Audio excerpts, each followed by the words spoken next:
This is California Edition. I'm Brad Pomerant. Today we are joined by Ian Parkinson. He is the sheriff for San Luis Obispo County. And sir, it's indeed a sad day on the Central Coast. We know that there was an absolute tragedy in Isla Vista recently. My niece goes to UCSB. I understand that you knew one of the victims from that tragedy. 6 were killed. You knew Christopher Martinez, the young man that was shot at the deli. How are you feeling as a sheriff, as a father, as a coach? You know, probably the same feelings. You know, a little of both. You know, you're certainly sad for Chris. He at the beginning of his life, and then you feel sad for his family. How do you really understand that fully, the loss of their child? At the same time, you are the sheriff in the neighboring county to Santa Barbara. You have a school in this county very similar to UCSB in Cal Poly San Luis Obispo. This could have happened anywhere.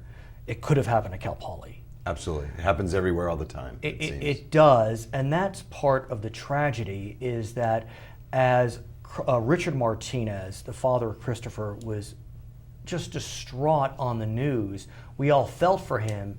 Yet it seems as if we've at some level become numb to the situation. Mm-hmm. There have been so many: Newton, Connecticut, the Aurora Theater incident, Tucson, Virginia Tech, Columbine, Jonesboro. It just goes on and on. My question though for you, sir, is how do you as a sheriff prepare for this possibility?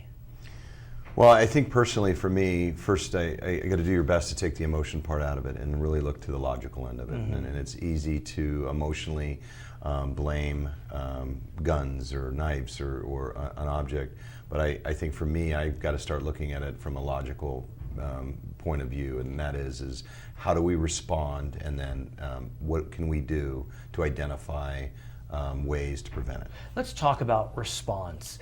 As you know, the perpetrator had 3 interactions with the Sheriff's Department in Santa Barbara County. One of them was a welfare check based upon a plea from the parents. It's very easy to Monday morning quarterback. I am not going to do that. What I am going to say is that, are we asking too much of police officers who are not PhDs or master's candidates in psychology to make a determination about the mental welfare of an individual? You know, I think so. I mean, I think, you know, law enforcement has a difficult job in making those determinations, and we do have set criteria on really what constitutes action on our part. So those are challenges for us, and they will continue to be challenges. And I think we go back and we reflect and we say, what could we do better? What could we do to help prevent this? But in many cases, we do many welfare checks.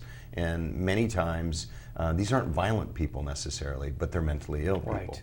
At the same time, there has been a discussion about whether when a welfare check is undertaken and mental illness is at the fore, should there be what's known as a co-response unit? LA County has co-response units whereby a county mental health worker will join law enforcement. I know that's expensive, but is it something that we as a society should be willing to pay for?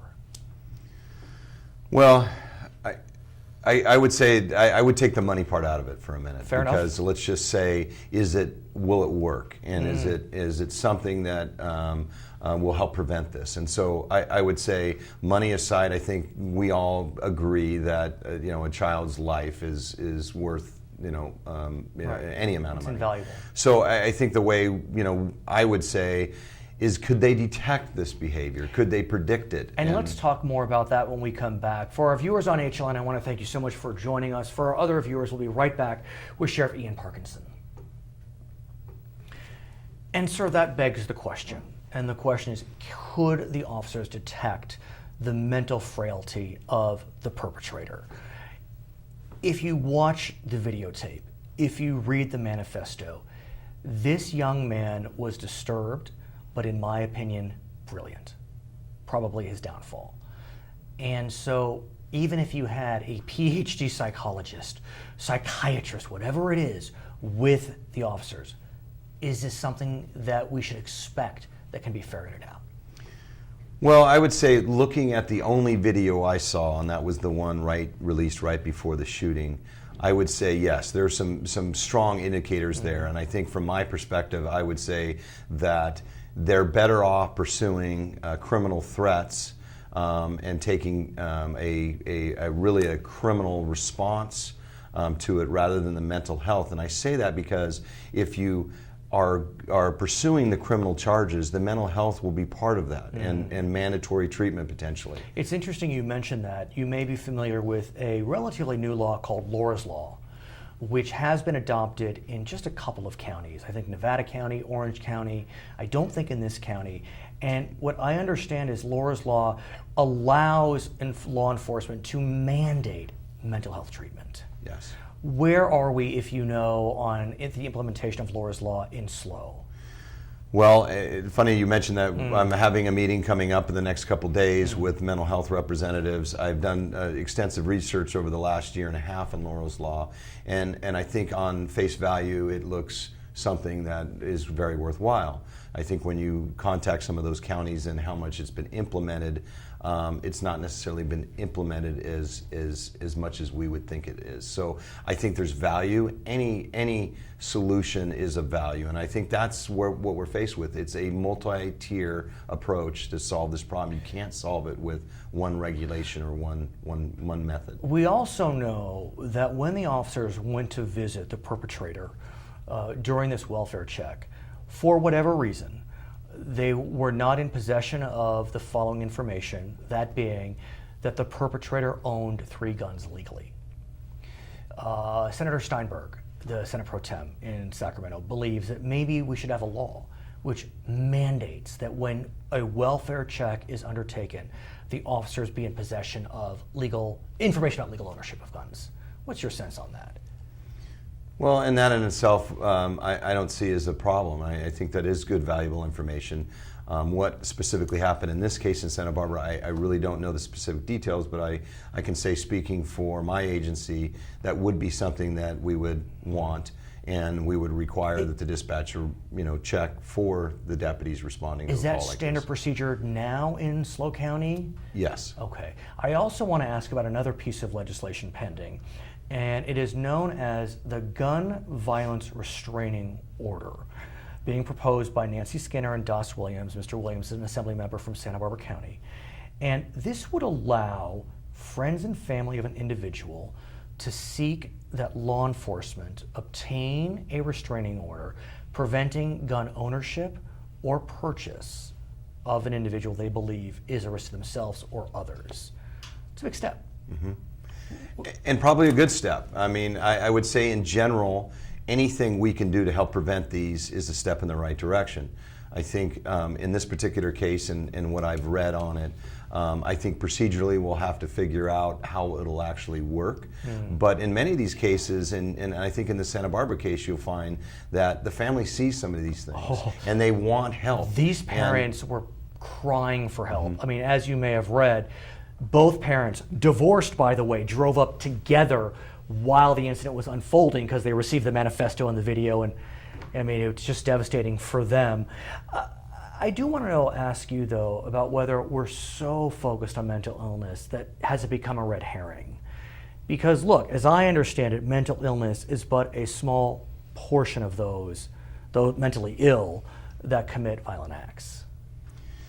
Yes, and I think that is something we definitely have to keep in our conversation in mind when we discuss this. However, just using my county, this county, as a basis of discussion, 2/3 of our homicides that have occurred over the past since 2010 have been committed by people diagnosed with a mental illness. Right. And the weapons vary, and it's not always guns and it's knives, it's everything, similar to what you see in this particular case. So even though it's a small percentage, it's a very important percentage. You want to find the common denominator. His name is Ian Parkinson, my name is Brad Pomerantz, and this is California Edition.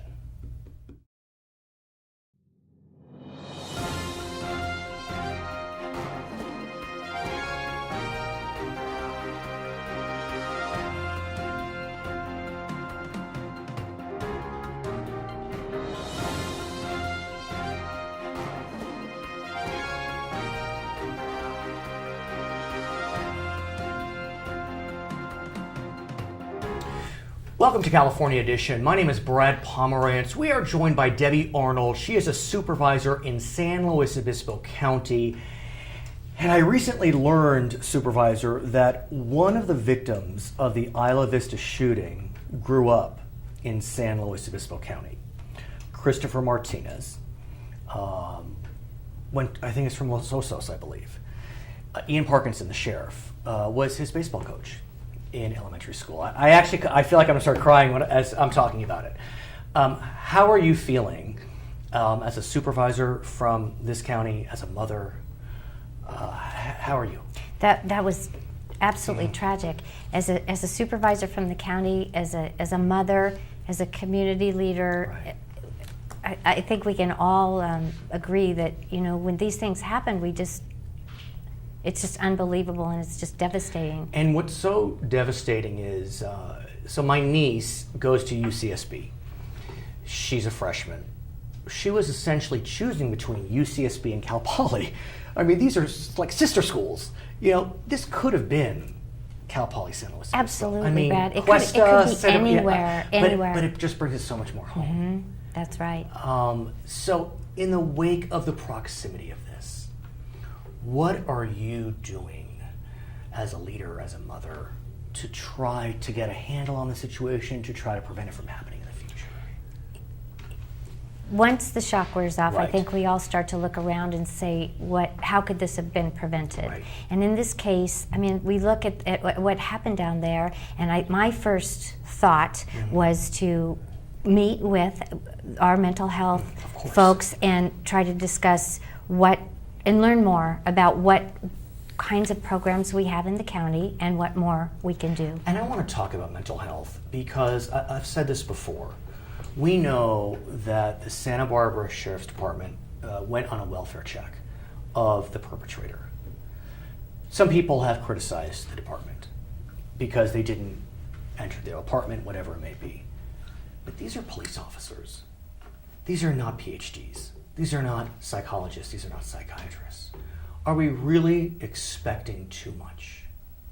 It's got to be hard today for many reasons to be in law enforcement and be responsible for keeping the citizenry safe, Right. yet be constrained by a lot of different laws. And not only that, in this country, we're very protective of our personal freedoms and our rights, and police don't just Right. barge into your house have without proper we have the documentation. Fourth Amendment. We have the Fourth Exactly. Amendment. So, Yeah.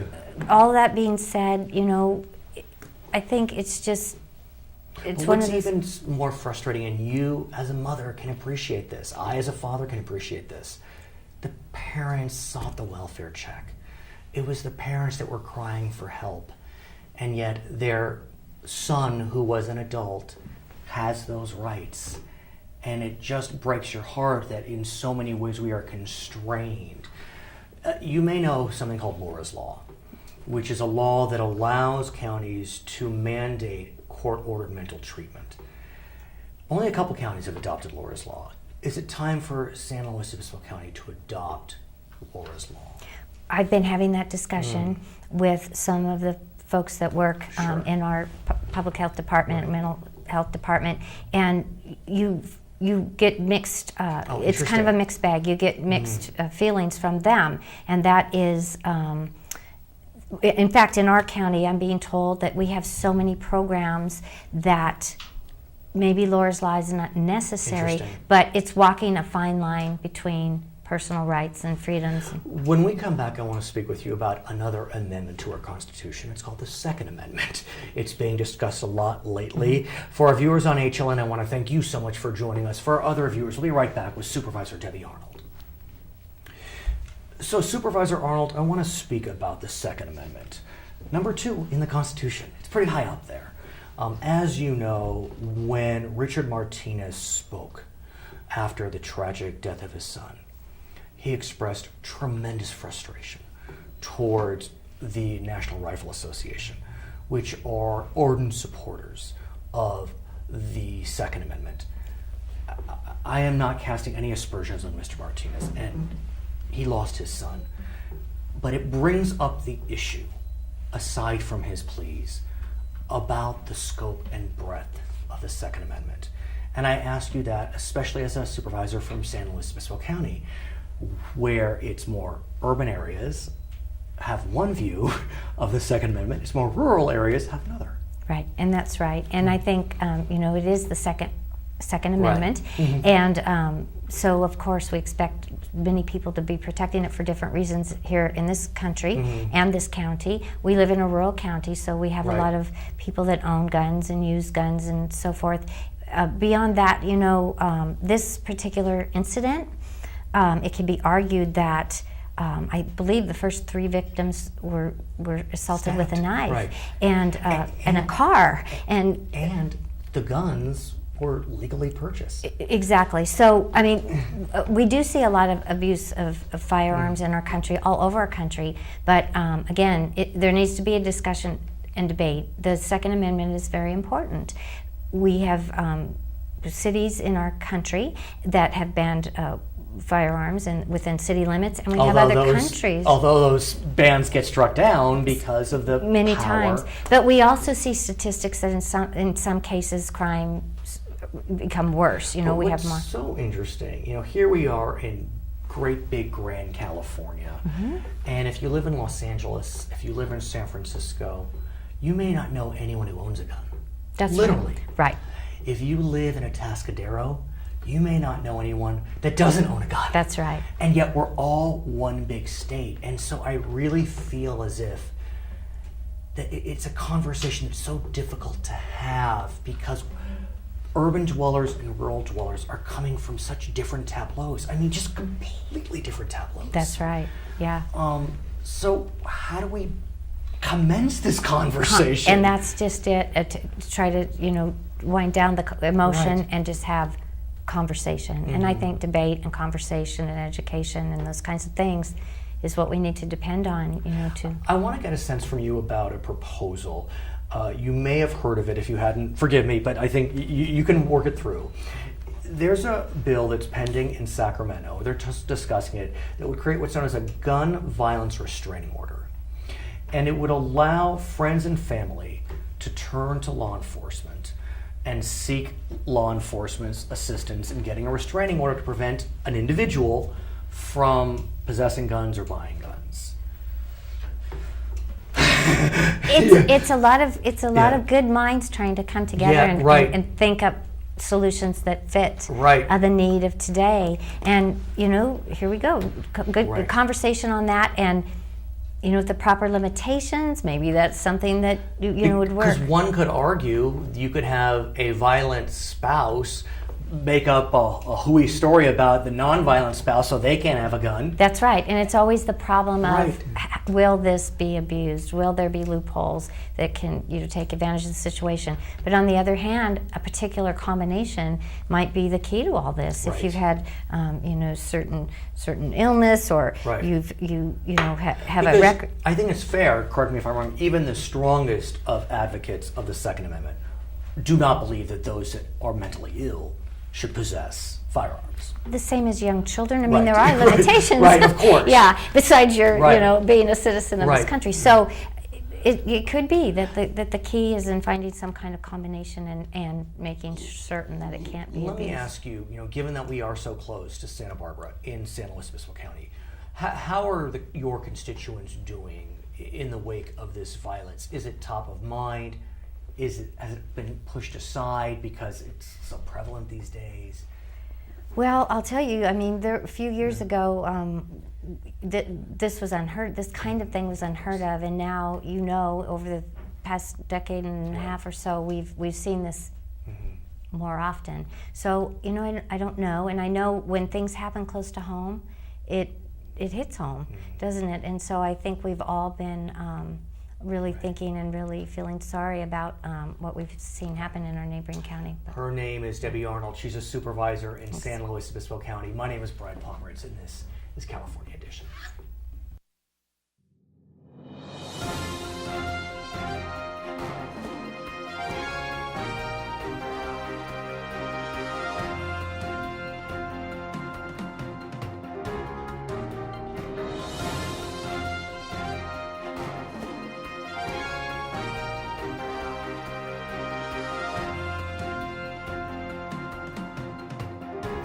Welcome to California Edition. My name is Brad Pomerantz, and we are joined by Elizabeth Meyer. She is a professor at Cal Poly San Luis Obispo.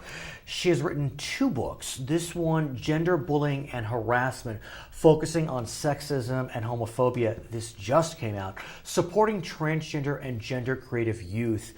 I am so glad you're here for a couple of reasons. My daughter attends a school where there is a transgendered female student, so male to female. She's in 6th grade. She's in 12th. See, it's even hard to know how to talk about it. Yes. And my daughter doesn't really have a tableau with which to handle the issue.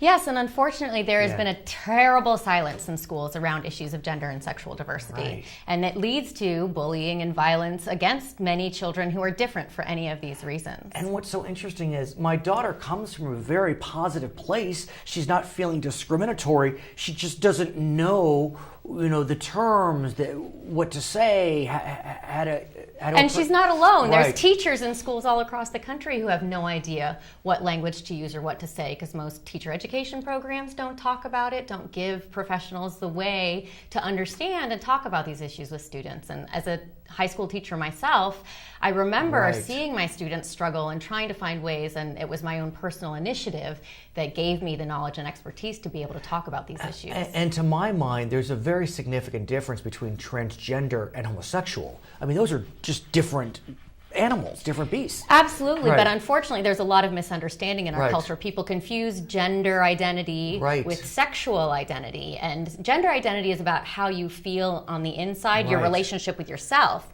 Right. Whereas sexual identity is about who you're attracted to and form relationships with. So those are 2 different ways of thinking about it, but most people don't make that distinction. They see GLBT and they Right. think it's kind of all in the same soup. Right. In many ways, it's a community that works in coalition together because of the shared oppression. Right. But you're It's a right. different they're group. very Right. different experiences. My daughter attends an independent school, and I say that because I found it interesting. I visited the school, and there was a bathroom, and it was called Everybody's Bathroom. And it hit me because we know California passed a law that's become very controversial for public schools that focus upon gender expression. Explain that law. Yeah, so the School Success and Opportunity Act, AB 1266, passed, and it actually didn't do much except for clarify existing protections in California law. So it's already illegal to discriminate against a student in schools based on their gender identity or expression.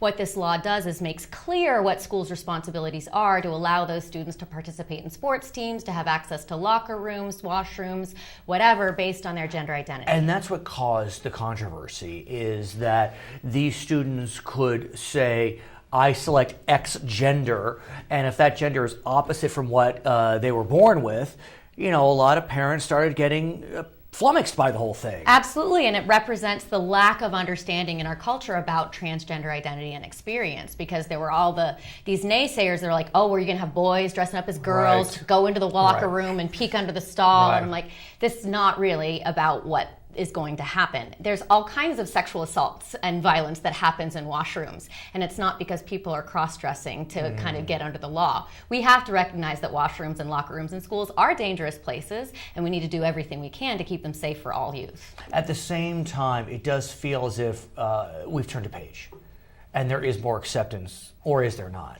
No, California absolutely is on the leading edge of this, and it makes me so proud to be a California, because we have the best laws and the best protections for the most students in our state, and what we need to do is a better job of educating people about them. For our viewers on HLN, I want to thank you so much for joining us. For our other viewers, we'll be right back with Professor Elizabeth Meyer.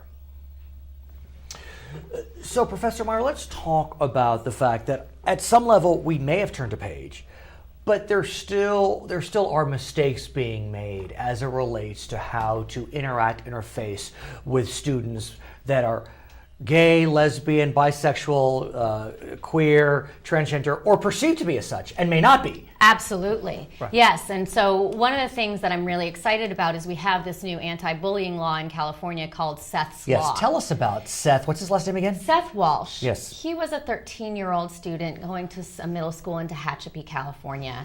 And he Not was, Los Angeles. Not San Francisco. No, Tehachapi. Yes. It's rural, Yeah. outskirts, Southern Right. California. And he was what people would say is gender nonconforming. He would paint his fingernails. He had sort of effeminate expression, and he had recently come out as gay. As a result of these things, he had been targeted for lots of bullying and harassment at his school. Unfortunately, even though he and his family reported these incidents, the school didn't do anything to intervene or protect him from further bullying. Sadly, one day after school, he went home and hung himself from a tree in his family's backyard. So his suicide brought a lot of attention to the issue in Tehachapi, and the Department of Education and Department of Justice went in and conducted an investigation and found that the school did not do their job appropriately. And just yesterday, a $750,000 settlement was reached between the family and the school district. So because of this tragedy, there has been major changes in that school district and a new law now statewide requiring that teachers intervene anytime they witness an act of bullying and it's safe to do so, and requiring districts to update the language for protecting groups of students. There's 9 different categories of protection, including sexual orientation, gender identity, gender expression, and perceived characteristics of any of those categories, as well as requiring districts to update the availability of policies on their website, having bilingual translated complaint forms, all kinds of things to make the process more transparent for families and kids who are experiencing At it. the same time, I was fascinated in the wake of the tragedy at UCSB, not far from here at Cal Poly San Luis Obispo. We all saw the perpetrator's video, which was really chilling. And it was clear to me that that young man was really frustrated in terms of his inability to maybe mate, if that's the best way to say it. But what was so fascinating is that I heard some commentators on various cable networks say that this boy actually was in a homosexual panic, even though his expressions were about his frustrations as a heterosexual male. Which kind of begs the question, have we turned a page? Well, I think in some ways we have turned a page in certain communities, but I think what happened in the Santa Barbara shooting is emblematic of what we have with mass shootings in our country. It's often young, white men who've had some aspect of their masculinity challenged or threatened.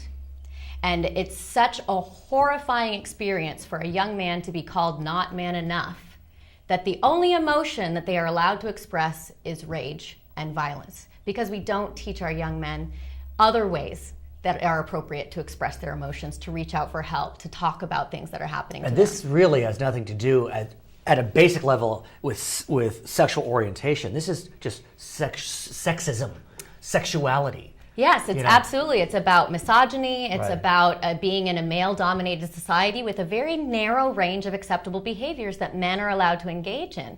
Women have a lot more fluidity because femininity isn't seen as powerful in our culture. And so if you're supposed to be a powerful, dominant man, particularly white, affluent, masculine men are taught you're supposed to be powerful. In our final moments, give us some tips as parents, as teachers. What can we do? Well, we definitely need to have conversations with our youth about all of these issues. We can't silence it. It's the silencing and the invisibility that makes it even harder. But the flip side also is the presumptiveness that, we're California, we're progressive. My daughter, I mentioned this to you, her school had a kind of an AIDS walk. My 6th grader didn't know what AIDS was. Right, there's that danger in Right. thinking we've already come so far, Right. but you forget that there's all these people in between who haven't actually been a part of the conversation. Right, like my 12-year-old, my 11-year-old. That need the introduction to the vocabulary, the history, and understanding the issues. Elizabeth Meyer is a professor at Cal Poly San Luis Obispo. She is the author of Gender, Bullying, and Harassment, and this book just came out. Congratulations. Supporting transgender and gender creative youth. My name is Brad Pomerantz, and this is California Edition.